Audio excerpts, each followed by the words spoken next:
सभी को जय मसीह की प्रिय भाई मसीह बहनों भाई, आप सबका इस चैनल में स्वागत है। आज मैं आपके पास आपके सामने लाया हूँ विश्व के प्रसिद्ध पास्टर बेन हिन। जी हाँ, पास्टर बेन हिन की एक विशेष चंगाई सभा जो भारत में हुई थी, उसकी एक छोटी सी झलक है। कृपया आप अपना ध्यान इस वीडियो की ओर लगाएं। Thank you, Jesus. धन्यवाद यीशु। Come on, praise Him, praise Him. Lift your hands and praise Him. हाथ उठाकर उसकी स्तुति करें। Lift your hands and praise Him. हाथों को उठाकर स्तुति करें। Thank you, Jesus, for your धन्यवाद mercy. Yeshu. Thank you, Jesus. धन्यवाद यीशु। Now, the reason I have you pray like that, और इस कारण the reason I have you pray like that is because it really prepares your hearts to receive from the Lord. और इसलिए प्रार्थना ऐसा किया, प्रभु से प्राप्त करने के लिए आपका हृदय तैयार होता है। I've shown you, I've explained to you that the anointing brings 7 results in your life. The anointing comes from Jesus. The anointing can multiply. और मैंने आपको बताया कि इस सामर्थ का जो 7 परिणाम क्या है, वो प्रभु यीशु की ओर से उपलब्ध है और ये अभिषेक में आप बढ़ते जा सकते हैं। I want to tell you now about the third dimension और मैं तीसरे पहलू के बारे में बताना चाहता हूँ that took place after chapter 5 और of जो the book of Acts. प्रेरितों के काम के 5वीं अध्याय के पश्चात व्यक्त किया गया। The minute David received the third dimension, और जिस क्षण दाऊद ने तीसरे पहलू का अभिषेक प्राप्त किया, all Israel became his. और पूरा इस्राएल उसके अधीन हो गया, All the nation became his. और पूरा राष्ट्र उसके अधीनता में हो गया। See, today we have a portion of the promises of God, but the third anointing gives us everything. और आज परमेश्वर के मिरास का एक भाग है, लेकिन अभिषेक का स्तर जब बढ़ेगा, पूर्ण हमारे लिए उपलब्ध होगा। The third anointing gives us everything God has promised us. और तीसरे पहलू का अभिषेक से प्रभु का सब कुछ हमारे लिए उपलब्ध होता है। You see people today, they only have power over sin, but nothing else. और आज आप लोगों को देखेंगे केवल पाप के ऊपर वो प्रबल है और कुछ सामर्थ्य नहीं है। They are not taking their nations for God. They're not able to conquer the unconquerable. They're limited in power. और वो राष्ट्रों को प्रभु के लिए नहीं जीत सकते हैं, वो जयवंत नहीं हो सकते, वो बहुत ही सीमित पाए गए। But according to Scripture, there is a place we can conquer everything. लेकिन वचन के अनुसार एक जगह है, सबके ऊपर हम प्रबल हो सकते हैं। Paul the apostle made an amazing statement. He said, all things are yours. Brother, let me tell you something. When he said all things are yours, he was saying everything God promised you. और जब पौलुस कहता है सब कुछ तुम्हारा है, उसका कहने का तात्पर्य है जो कुछ परमेश्वर ने वायदा किया है, ये तुम्हारा है। He was saying every prayer will be answered. वो कह रहा है कि हर प्रार्थना का उत्तर होगा। He was saying every promise of God will become reality. वो कहता है कि हर एक प्रभु का वायदा वास्तविकता में हो जाएगा। How many of us can really claim all the promises of Psalm 91? Very few of us. और हमें से कितने लोग कह सकते हैं सब वायदे पूरे हुए, बहुत कम। I mean, no plague shall befall thee, और कोई भी बाधा तुम्हारे विरुद्ध नहीं होगा, no evil. और कोई भी बुराई नहीं। 1,000 falls at your side, 10,000 at your right. No plague can touch you. और कोई भी बाधा तुम्हारे ऊपर असर नहीं होगा, 1000 दाएं और 10,000 बाएं ओर गिरेगा। I'm telling you, these are the results of the third anointing. और ये सब परिणाम पूर्ण अभिषेक के आधार पर है। All the sick healed. और तमाम बीमार चंगे हो रहे, That's the third anointing. और ये तीसरा अभिषेक है। Think about your whole family saved. आपके पूरे परिवार का उद्धार की सोचो। Third anointing. तीसरे पहलू का अभिषेक। How many want to see every loved one saved? आप में से कितने आपके हर एक अजीज का उद्धार देखना चाहते हैं? Only the third anointing will grant that. और केवल तीसरे पहलू का अभिषेक से ये प्राप्त हो सकता है। How many want no bondage? None, no bondage in your life. कितने चाहते हैं आपके जीवन में बिल्कुल बंधन न हो? That's the third anointing. और ये तीसरा पहलू का अभिषेक है। I'm talking about everything the Bible promises. और मैं बाइबल के सब वायदों के बारे में बात Because कर so रहा हूं। much of what God has promised us, we've never seen. और प्रभु का वायदा इतना है कि हमने अनेक बातों को अभी तक नहीं देखा। I mean, think about what David said. He said, "Thou anointest my head with oil, my cup runs over." That we've never seen. और दाऊद क्या कहता है आप सोचिए, वो कहता है वो मेरे सिर को तेल से अभिषेक करता है, मेरा कटोरा उमड़ता है, वो हमने नहीं I देखा। mean, most people, all they have is a little drip, drip, drop, drop of the anointing. Nobody has experienced my cup runs over. और बहुत से कम लोग हैं, कुछ लोग हैं जिन्होंने तेल का अभिषेक का छोटा छोटा बूंद का छिड़काव प्राप्त किया है, प्याला उनका नहीं उमड़ा है। How many have experienced what Jesus promised? Out of your innermost being will flow rivers. कितने लोगों ने अनुभव किया प्रभु का वायदा कि विश्वास करने वालों के अंदर से जीवन की नदियां बह I निकलेंगी। don't know a whole lot of Christians with rivers in them. और मैं ज्यादा मसीहों को नहीं जानता हूं जिनके अंदर से नदियां बह रही, Some may have a little stream, but not rivers. और कुछ तो छोटे छोटे पानी के नाले बह रहे होंगे, नदियां नहीं। How would you like rivers to flow out of your life? आप क्या चाहते हैं कि नदियां आपके अंदर से निकले? That's the third dimension. और यही तीसरा पहलू का अभिषेक है। I mean, you know, you read Job 29:6, where the scripture says, "I wash my steps with butter, and the rock pours me out rivers of oil." और वो आयुब का 29:6 में हम पढ़ते हैं कैसे आयुब उसका वर्णन करता है, किस प्रकार का तेल के उस पाथों में उसके तेल पाया गया है। Job 29:6 promises rivers of oil. और आयुब 29:6 में तेल की नदियों का वायदा है।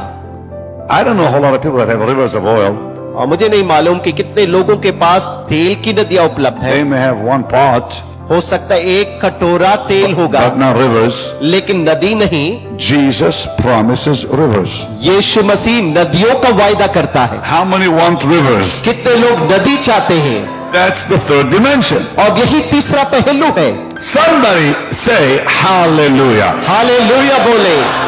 Can you just give the Lord a mighty shout of praise? Come on. क्या प्रभु के लिए स्तुति और तारीफ का भेंट चढ़ा I सकते mean, हैं? that's the promise He's given us. और यही वायदा प्रभु ने हमें दिया है। You know who experienced, you know who experienced the third dimension in the Bible was Elisha the prophet. और एलिया भविष्यद्वक्ता ने अभिषेक का तीसरा पहलू का अनुभव किया। Such a deep dimension came into his life. His bones, his dead bones, raised the dead. और इतना गहरा अभिषेक उसके ऊपर आया कि उसके मृतक शरीर की हड्डियों से एक मृतक जिंदा हो गया। How many of you would want to see that after you die, your bones will raise the dead? आप में से कितना चाहते हैं आपकी मृत्यु के बाद आपकी हड्डियों से मुर्दे जलाए जा रहे? I mean, we're talking about something that nobody even talks about. और ऐसी बातें हम कर रहे हैं जिसकी बातें कोई नहीं करता। Or how about your shadow healing the sick? और Your shadow. आपका परछाई से बीमार ठीक हो रहे हैं। Shadow healing the sick? क्या परछाई से बीमार ठीक हो रहे? Look. People lay their hands on the sick and nobody gets healed. But Peter just lets his shadow pass by and everybody gets healed.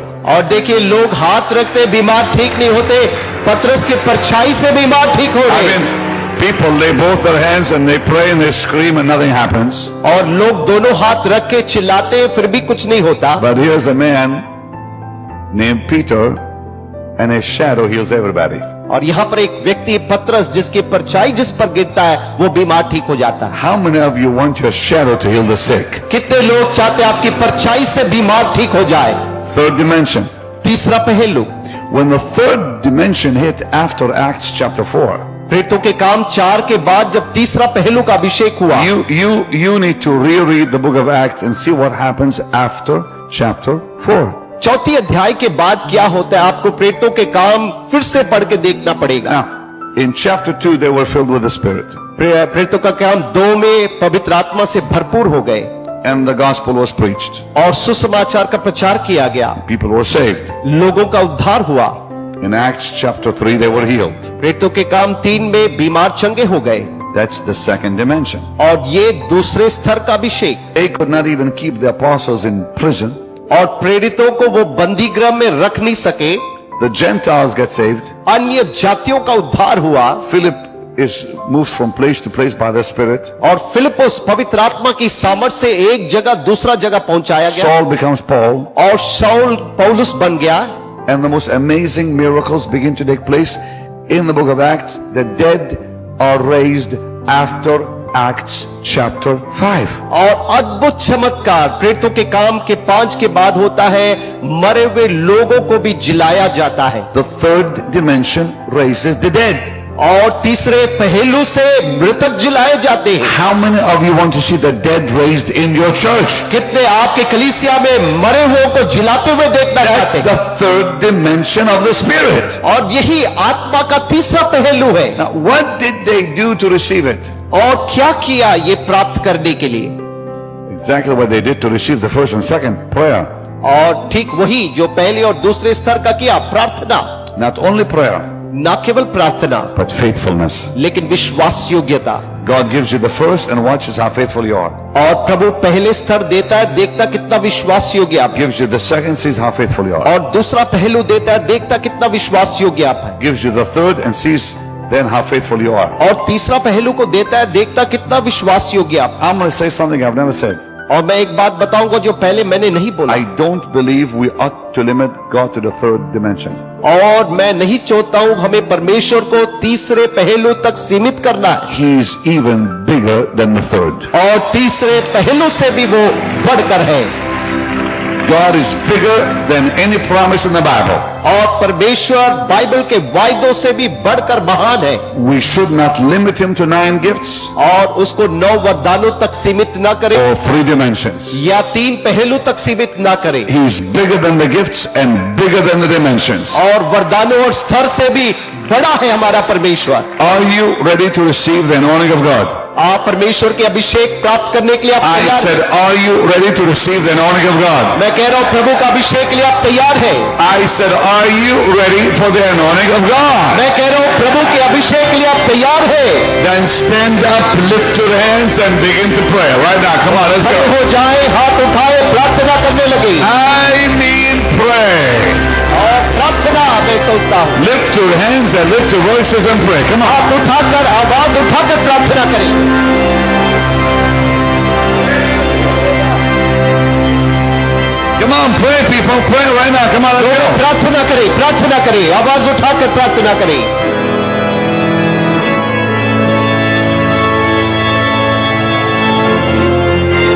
Keep praying people. प्रार्थना में लगे रहो There came a sound from heaven like a mighty rushing wind. Keep praying.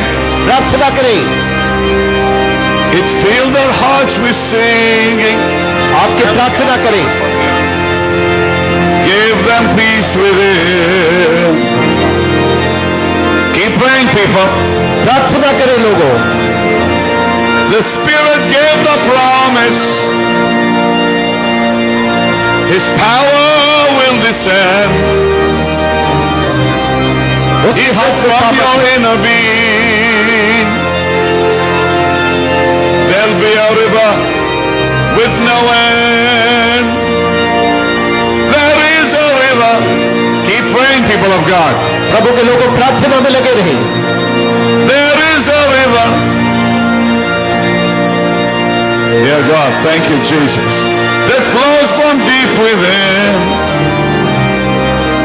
There is a fountain that frees the soul from sin. Come on, pray behind me. Come to the waters.